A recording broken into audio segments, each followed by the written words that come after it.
ಜೈ ಶ್ರೀರಾಮ್. ನೀವು ನೋಡ್ತಾ ಇದ್ದೀರಾ ಟಿವಿ ವಿಕ್ರಮ. ನಾನು ಸೌಮ್ಯ ಸನಾತನಿ. ನಮ್ಮ ಟಿವಿ ವಿಕ್ರಮದ ಎಲ್ಲ ಕಾರ್ಯಕ್ರಮಗಳ ನೋಟಿಫಿಕೇಶನ್ ನಿಮಗೆ ಸಿಗಬೇಕಂತ ಹೇಳಿದ್ರೆ ನಮ್ಮ ಟಿವಿ ವಿಕ್ರಮ ಚಾನಲನ್ನು ಸಬ್ಸ್ಕ್ರೈಬ್ ಮಾಡಿ, ಹಾಗೆ ಬೆಲ್ ಬಟನ್ ಕ್ಲಿಕ್ ಮಾಡೋದನ್ನ ಖಂಡಿತ ಮರಿಬೇಡಿ. ಧರ್ಮಸ್ಥಳದ ಬಗ್ಗೆ ಬುರುಡೆ ಬಿಟ್ಟೋರು, ಷಡ್ಯಂತರ ಮಾಡಿರೋರ ಬಣ್ಣವನ್ನ ಕೊನೆಗೂ ಶ್ರೀ ಮಂಜುನಾಥನೇ ಬಟಾ ಬಯಲು ಮಾಡಿದ್ದಾರೆ ನೋಡಿ.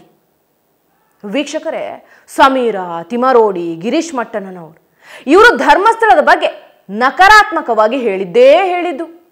ಕ್ಯಾಮರಾ ಮೈಕ್ ಕಂಡ ಕೂಡಲೇ ಬಾಯಿಗೆ ಬಂದ ಹಾಗೆ ಬೊಬ್ಬೆ ಹಾಕಿದ್ದು. ನಾಳೆ ದಾಖಲೆ ಸಮೇತ 7 ಗಂಟೆಗೆ ಲೈವ್ ಅಲ್ಲೇ ಬಿಡುಗಡೆ ಮಾಡ್ತಾ ಇದ್ದೀನಿ. ನಾನು ಪ್ರಮುಖ ದಾಖಲೆಯನ್ನ ನಾಳೆ ಬಿಟ್ಟು ಇವ್ರನ್ನ ಬೆತ್ತಲೆ ಮಾಡ್ತಾ ಇದೀವಿ. ನಮ್ಮ ಹತ್ರ ಅಂತ ಹೇಳಿದ್ರೆ ಅವ್ರು ಯಾರು ಸಾಕ್ಷಿಗಳಿದ್ದಾರೆ ಅವ್ರು ಎಲ್ಲರೂ ಕೇಳ್ತಾ ಇದ್ದಾರೆ ನಮಗೆ. ನಾವು ರೆಡಿ ಇದ್ದೇವೆ. ನಮ್ಮನ್ನು ಕರ್ಕೊಂಡು ಹೋಗಿ ನ್ಯಾಯಾಲಯಕ್ಕೆ, ಪೊಲೀಸರ ಮುಂದೆ ಕರ್ಕೊಂಡು ಹೋಗಿ ಯಾವ ರೀತಿ ಅತ್ಯಾಚಾರ ಆಯ್ತು ಅನ್ನೋದು ನಾವು ಹೇಳ್ತೀವಿ. ನೊಂದವರೇ ನಮಗೆ ಕೇಳ್ಕೊಳ್ತಾ ಇದ್ದಾರೆ. ಆದ್ರೆ ಇವರ ಪಾಪದ ಕೊಡ ಈಗ ತುಂಬಿದೆ. ಅಷ್ಟೇ ಅಲ್ಲ, ಪಾಪವು ಕೊಡದಿಂದ ತುಳುಕಿ ಮಣ್ಣು ಪಾಲಾಗಿದೆ. ಸಮೀರನ ವಿಡಿಯೋ ನಂಬಿಕೊಂಡು SIT ರಚಿಸಿ ಮುಖಭಂಗ ಅನಿಸಿಕೊಂಡಂಥ ರಾಜ್ಯ ಸರ್ಕಾರ ಈಗ ಧರ್ಮಸ್ಥಳದಲ್ಲಿ ಗುಂಡಿ ಅಗೆಯೋ ಕೆಲಸವನ್ನ ನಿಲ್ಲಿಸ್ಬಿಟ್ಟಿದೆ. ಯಾವಾಗ ಧರ್ಮಸ್ಥಳದ ಸುತ್ತಮುತ್ತ ಶವಗಳು ಸಿಗ್ತಾ ಇಲ್ಲ, ನಮ್ಮ ಬಂಡವಾಳವೆಲ್ಲ ಬೆತ್ತಲಾಗ್ತಿದೆ ಅನ್ನೋದು ಗೊತ್ತಾಯ್ತು, ಆಗ ಹೋರಾಟಗಾರರ ವೇಷ ತೊಟ್ಟಿರುವಂಥ ಹೋರಾಟಗಾರರು ಈಗ ವರಸೆಯನ್ನೇ ಬದಲಾಯಿಸಿದ್ದಾರೆ. ಧರ್ಮಸ್ಥಳದಲ್ಲಿ ಹೆಣಗಳು ಸಿಗ್ತಿಲ್ಲ ಅನ್ನೋದು ಎಲ್ರಿಗೂ ಗೊತ್ತಾಗಿದೆ. 13ನೇ ಪಾಯಿಂಟ್ನಲ್ಲಿ ದೊಡ್ಡ ಬಾವಿಯನ್ನೇ ತೋಡಿದ್ರು ಕೂಡ ಒಂದು ಮೂಳೆಯೂ ಸಿಕ್ಲಿಲ್ಲ. ಹಾಗಾದ್ರೆ ಪಂಚಾಯಿತಿಯವರು ಹೂಳಿರೋ ಶವಗಳೆಲ್ಲ ಎಲ್ಲಿ ಹೋದವು ಅಂತ ಆ AI ವಿಡಿಯೋ ಎಡಿಟ್ ಮಾಡುವಂಥ ಬಿಕ್ನಾಸಿ ಸಮೀರ ಮತ್ತೊಂದು ವಿಡಿಯೋ ಬಿಟ್ಟಿದ್ದಾನೆ. ಅಲ್ಲ, ಇದೇ ಸಮೀರ ಪದೇ ಪದೇ ವಿಡಿಯೋಗಳನ್ನು ಮಾಡಿ ಸಾವಿರಾರು ಶವಗಳಿದೆ, ಅವುಗಳನ್ನು ಹೊರಗೆ ತೆಗಿಬೇಕು, ಭೀಮನಿಗೆ ಎಲ್ಲ ಗೊತ್ತಾಗಿದೆ, ಆತ ಹೇಳಿದ ಕಡೆಗಳೆಲ್ಲ ಅಗಿಬೇಕು, ಯಂತ್ರಗಳನ್ನು ಬಳಸಬೇಕು ಅಂತ ಬುರುಡೆ ಬಿಟ್ಟಿದ್ದ. ಆದ್ರೆ ಯಾವಾಗ ಒಂದು ಮೂಳೆ ಸಿಗೋದಿಲ್ಲ ಅಂತ ಗೊತ್ತಾಯ್ತು, ಯಾವಾಗ ಜನ ಮುಖಕ್ಕೆ ತುಪುಕ್ ಅಂತ ಉಗಿಯೋಕೆ ಶುರು ಮಾಡಿದ್ರು, ಈಗ ಶವಗಳೆಲ್ಲ ಎಲ್ಲಿ ಹೋಯ್ತು ಅಂತ ಪ್ಯಾದೆ ತರ ಹೇಳ್ತಾ ಇದ್ದಾನೆ. ಹಿಂದೂಗಳ ಶ್ರದ್ಧಾ ಕೇಂದ್ರದ ಬಗ್ಗೆ 1000 ಸುಳ್ಳು ಹೇಳಿದ ಇವನಿಗೆ ಯಾವುದ್ರಲ್ಲಿ ಹೊಡಿಬೇಕು ಅಂತ ಜನನೇ ಕೇಳ್ತಾ ಇದ್ದಾರೆ.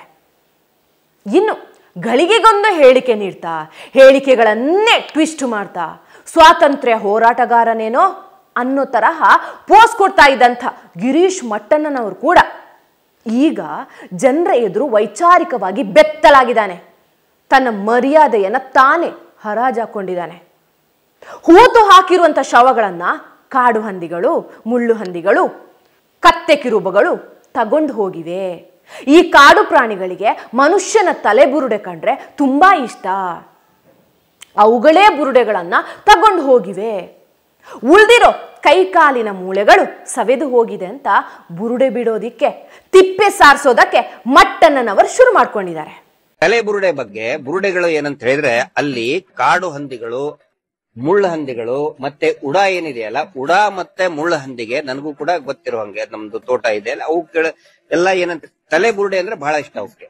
ಅದರಲ್ಲಿನೂ ಕೂಡ ಕೊಳಿತಾ ಇರುವಂತಹ ಶವದ್ದು ತಲೆ ಬುರುಡೆ ಅಂದ್ರೆ ಅವು 5 ಫೀಟ್ ಆಳದಲ್ಲಿ ಇದ್ರೂ ಕೂಡ ಆ ಕಾಡ ಹಂದಿ ಇರ್ಬೋದು, ಮುಳ್ಳ ಹಂದಿ ಆಗ್ಲಿ, ಅದನ್ನ ಕೆದಕಿ ತಲೆ ಬುರುಡೆನ ಕಚ್ಕೊಂಡು ಹೋಗ್ತವೆ.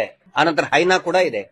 ನಮ್ ಕಡೆ ಏನಂತಾರೆ, ಕಿರ್ಬಾ ಅಂತಾರೆ, ಕತ್ತೆ ಕಿರ್ಬಾ ಅಂತ ಹೇಳಿ. ಅವಕ್ಕೆ ಮನುಷ್ಯನ ಶವ ಅಂದ್ರೆ ತುಂಬಾ ಇಷ್ಟ. ಅವುಗಳು ಏನು ಮನುಷ್ಯನ ಬುರುಡೆ ಅಂದ್ರೆ ರುಂಡ ಏನಿರ್ತಲ್ಲ ಅದನ್ನ ತಗೊಂಡು ಹೋದಾಗ ಇದು ಬರೀ ಪಕ್ಕೆಲುಬು, ಕೈ ಕಾಲದ ಇಷ್ಟೇ ಇರ್ತದೆ, ಅವು ಸೌದು ಹೋಗಿರ್ತದೆ. ಇನ್ನು ಬಾಯಿ ತೆಗೆದ್ರೆ ಸಾಕು, ಜೋರು ಧ್ವನಿಯಲ್ಲಿ ಬಾಯಿಗೆ ಬಂದಂತೆ ಮಾತಾಡುವಂತ ಮಹೇಶ್ ತಿಮರೋಡಿ ಎಂಬ ಓಲಾಟಗಾರನ ವಿರುದ್ಧ ಕ್ರಮ ತೆಗೆದುಕೊಳ್ಳೋದಿಕ್ಕೆ ರಾಜ್ಯ ಸರ್ಕಾರವೇ ಆದೇಶ ನೀಡಿಬಿಟ್ಟಿದೆ. ಆ ವ್ಯಕ್ತಿಯನ್ನ ದೊಡ್ಡವನ್ ಮಾಡೋದು ಬೇಡ. ಆ ವ್ಯಕ್ತಿ ಮೇಲೆ ಈಗಾಗಲೇ 16 ಕೇಸ್ಗಳಿದ್ದಾವೆ. ನಾವು ಖಂಡಿತವಾಗಿ ಅವನಿಗಾಗಲೇ ಕ್ರಮ ತಗೋಬೇಕು ಅಂತ ಸೂಚನೆ ಕೊಟ್ಟಿದ್ದೇನೆ. ಆದಷ್ಟು ತಕ್ಷಣ ಅವನ ಮೇಲೆ ಕ್ರಮವನ್ನ ತಗೊಳ್ಳೋದಕ್ಕೆ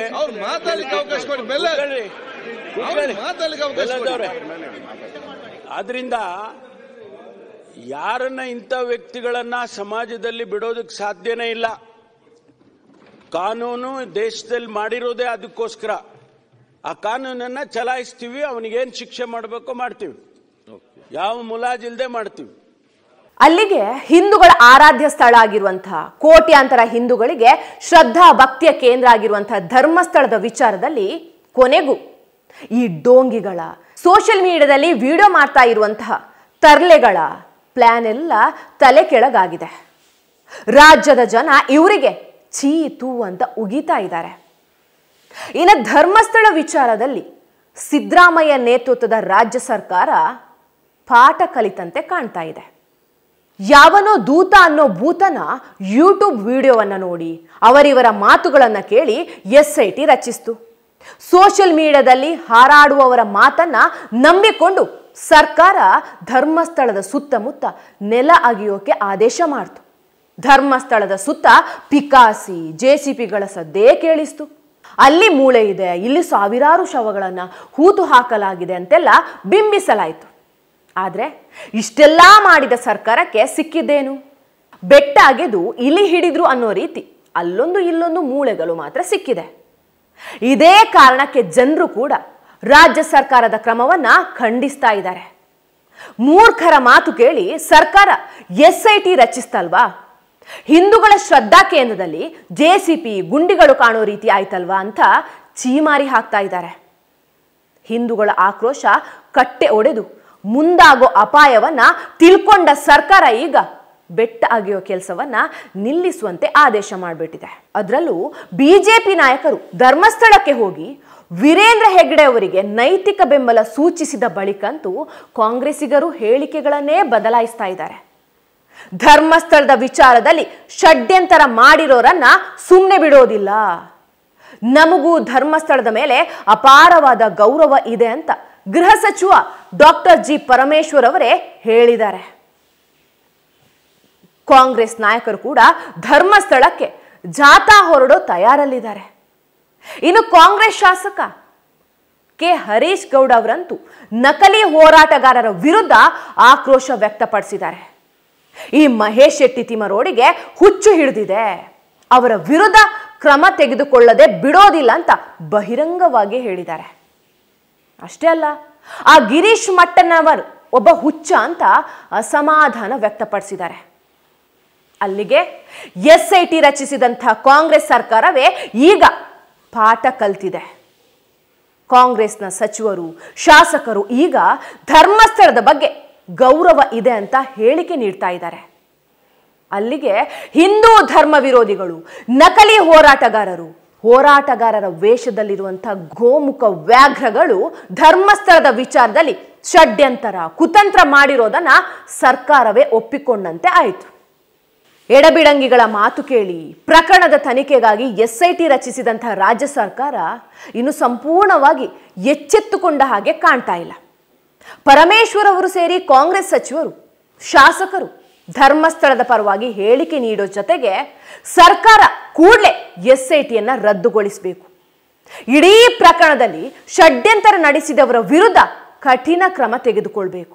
ಸುಳ್ಳು ಮಾಹಿತಿ ಹಬ್ಬಿಸಿ ಹುಚ್ಚಾಪಟ್ಟೆ ವಿಡಿಯೋಗಳನ್ನು ಮಾಡೋ ಮೂಲಕ ರಾಜ್ಯದ ಜನರ ದಾರಿ ತಪ್ಪಿಸಿದಂತಹ ಹಿಂದೂಗಳ ಶ್ರದ್ಧಾ ಕೇಂದ್ರದ ಕುರಿತು ಕುತಂತ್ರ ಮಾಡಿದಂತಹ ದೂತ ಹೆಸರಿನ ಭೂತ ತಿಮರೋಡಿ, ಮಟ್ಟಣ್ಣನವರು ಸೇರಿ ಎಲ್ಲಾ ಕುತಂತ್ರಿಗಳನ್ನ ಜೈಲಿಗೆ ಕಳಿಸಬೇಕು.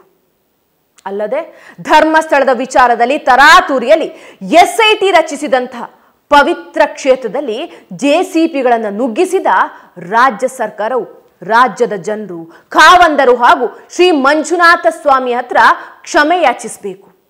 ಸರ್ಕಾರವೇ ಇದನ್ನೆಲ್ಲ ಮಾಡದೆ ಹೊರತು ಕುತಂತ್ರಿಗಳಿಗೆ ಬುದ್ಧಿ ಬರೋದಿಲ್ಲ. ಮುಂದಿನ ದಿನಗಳಲ್ಲಿ ಇಂಥ ನೀಚ ಕೆಲಸ ಮಾಡೋದಿಲ್ಲ. ಸಿದ್ದರಾಮಯ್ಯನವರೇ ಇನ್ನಾದರೂ ಎಚ್ಚೆತ್ಕೊಳ್ಳಿ, SITಯನ್ನ ಕೂಡಲೇ ರದ್ದುಗೊಳಿಸಿ. ಟಿವಿ ವಿಕ್ರಮ, ದೇಶ ನಿಮ್ಮ ಕೈಯಲ್ಲಿ. ಈ ಕಾರ್ಯಕ್ರಮ ನಿಮಗೆ ಇಷ್ಟ ಆಗಿದ್ದಲ್ಲಿ ಲೈಕ್, ಶೇರ್ ಹಾಗೂ ಕಮೆಂಟ್ ಮಾಡಿ. ಟಿವಿ ವಿಕ್ರಮದ ಕಾರ್ಯಕ್ರಮಗಳನ್ನು ನಿರಂತರವಾಗಿ ವೀಕ್ಷಿಸಲು ಸಬ್ಸ್ಕ್ರೈಬ್ ಮಾಡಿ, ಬೆಲ್ ಐಕನ್ ಒತ್ತಿ.